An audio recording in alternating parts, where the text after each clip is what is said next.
ежедневно се налага да почистваме на събралата се пепел от горелката, като освен това се убедим и че нямаме запушени отвори.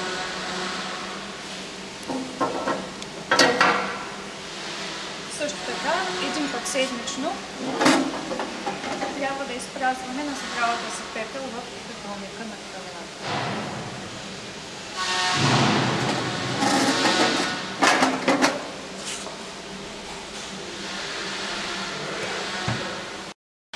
Сега ще ви запозная с основното меню на контролера на камината.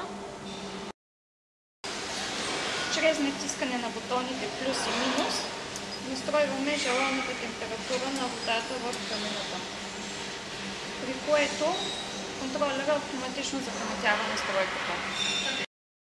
В случай, че камината е останала без гориво, се налага преди следващо палене да запълним шнека с пелети. Това става последния начин. Задържаме бутона пламък за около 3 секунди.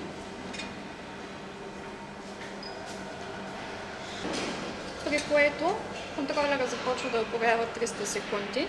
Това е времето, за което ще бъде зареден транспортния шнек. След изтичането на това време ще проверим горивната камера на камината. След изтичане на това време поглеждаме горелката на камината, уверяваме се, че тя е пълна с пелети, което означава, че шнека е добре запълнен. Връщаме пелетите обратно в бункера и можем да преминем към паленето на камината. Поставяме изпразнената горелка на мястото.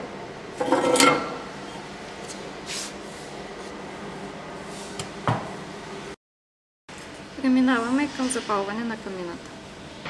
Задържаме бутона Power.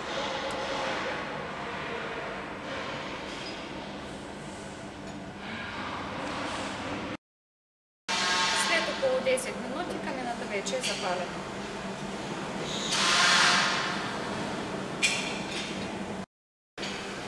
Чрез контролера имаме възможност да правим корекция на процеса на горене, като чрез задържане на бутона минус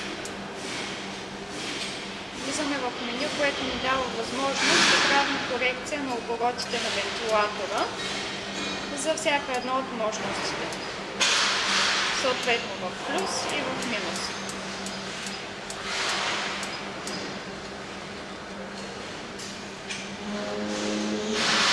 Чрез задържане на бутона плюс влизаме в меню, което ни дава възможност да правим корекция на подаването на пелети от транспортния шнек, съответно в плюс и в минус. Това се отнася за всички мощности.